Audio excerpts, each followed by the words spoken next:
Bonjour. Bonjour mes forts aimables étudiants. Mais qu'est-ce qui te prend?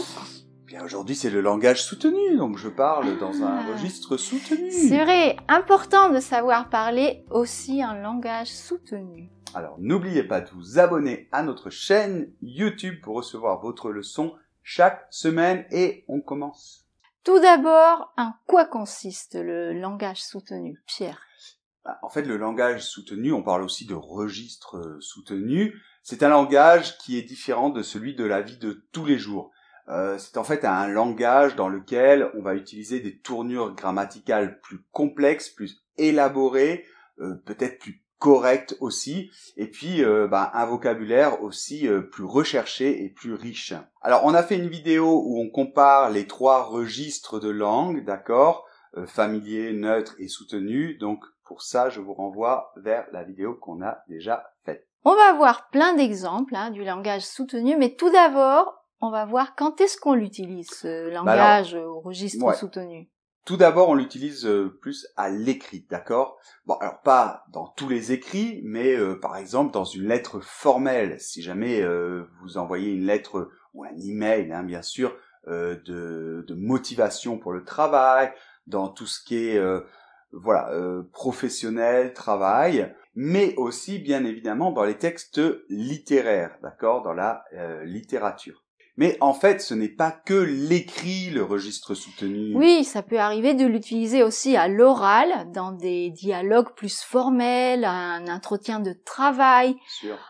Avec des gens raffinés qui utilisent un langage très soutenu, Oui, mais il vaut mieux répondre dans un langage soutenu. Bien sûr. Dans toutes les situations formelles, en fait, pareil, au travail, je sais pas si c'est une réunion où les gens ne se connaissent pas bien, etc. Mais alors, concrètement, comment parler et écrire dans un langage soutenu? Qu'est-ce qu'on doit faire? Donc, tout d'abord, on va utiliser un vocabulaire plus rare, recherché. Oui, raffiné, d'accord. Donc, je propose qu'on voit une petite liste, le même mot, avec langage donc familier ou registre familier, neutre et après soutenu pour pouvoir comparer. Oui.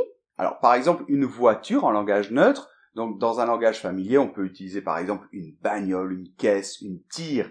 Et dans un langage soutenu, on va par exemple dire une automobile. Un véhicule. Un véhicule. Ou par exemple la nourriture, ça serait le mot neutre. Oui, donc en langage familier, la bouffe. Oui. Important. Et puis dans un langage soutenu, je sais pas, on peut dire par exemple, ce sont des mets très raffinés. Donc des mets, ce sont des plats. Ou bien pour le verbe manger, qu'est-ce qu'on va dire? Pour manger, on peut dire par exemple déguster, c'est plus raffiné.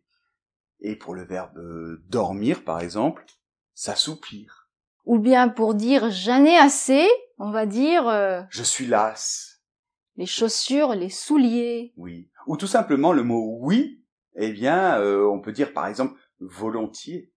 Donc, en suivant le mot que tu vas utiliser, ça devient un registre plus soutenu ou plus neutre, plus familier. Bien sûr. Ensuite, un deuxième point pour parler dans un langage soutenu, c'est qu'on va utiliser plus de inversion sujet-verbe dans les questions. Tout à fait. Donc au lieu de dire tu peux me passer ce livre, on va dire puis-je avoir ce livre ou peux-tu me donner ce livre? Alors il y a aussi un cas particulier un petit peu où on peut faire cette inversion, c'est après certains adverbes comme par exemple aussi, ainsi, peut-être. Tu as un exemple? Oui, par exemple, aussi ai-je pu goûter ces mets délicieux. Oui, donc en fait ça signifie et j'ai aussi pu goûter, essayer des plats délicieux. Pour parler dans un langage soutenu, on va aussi utiliser certains temps verbaux. Oui, tout à fait. Donc, par exemple, pour être poli, on va utiliser davantage le conditionnel. Pour demander quelque chose. Pour demander quelque chose, oui. Donc, au lieu de dire tu peux me passer le sel, auriez-vous l'amabilité de bien vouloir me passer le sel, je vous prie. Auriez-vous. Mais bon, plus simplement, chez un commerçant, on va dire pourriez-vous me donner cela? Mais aussi, il me semble que dans un langage soutenu, on utilise le plus que parfait du subjonctif. Ouais, alors pas que le plus que parfait. En fait, le subjonctif en français maintenant, dans un langage normal, il n'y a plus que deux temps. Donc il y a 2 temps qui ont disparu, sauf dans un registre très soutenu, dans la littérature aussi. Donc il s'agit de l'imparfait du subjonctif et du plus que parfait du subjonctif. Donc voyons un exemple. Oui, par exemple, on pourrait dire il aurait fallu que j'eusse fini avant la nuit. Oui, ça fait vraiment très soutenu, langage très élevé.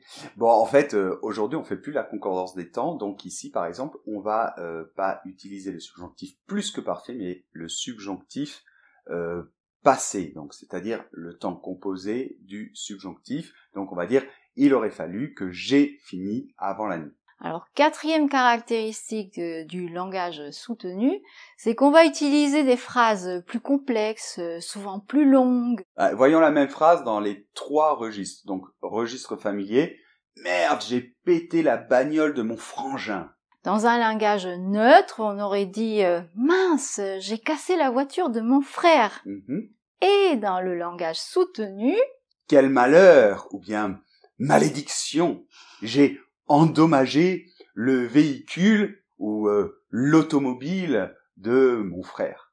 Voyons d'autres exemples de phrases appartenant au registre soutenu. Je vous saurai gré de vous vêtir. En effet, le temps n'est guère clément. Donc en fait, cette phrase dans un langage neutre, ce serait « Je veux que tu t'habilles, il ne fait pas très beau ». Prenez garde aux automobilistes en état d'ivresse. C'est-à-dire, faites attention aux conducteurs qui sont ivres, qui ont bu de l'alcool. Nous nous sommes fait dérober notre dossier. Cela est fâcheux. Donc, dans un langage neutre, ce serait « on nous a volé notre dossier ». Cela est très embêtant.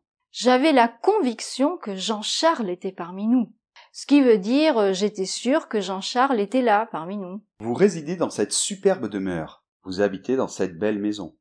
Et finalement, pour parler dans un langage soutenu, la prononciation va changer aussi un petit peu. On va utiliser davantage les liaisons facultatives. Exactement. Donc, par exemple, la liaison facultative après « mais ». Très souvent, on ne la fait pas. Mais on peut dire, par exemple, « mais alors ». D'accord ? Là, j'ai fait la liaison. Et le fait de faire cette liaison, ça donne tout de suite une touche soutenu. Davantage soutenu. Un autre exemple, vous êtes allé en France. Tout à fait. Au lieu de vous êtes allé en France.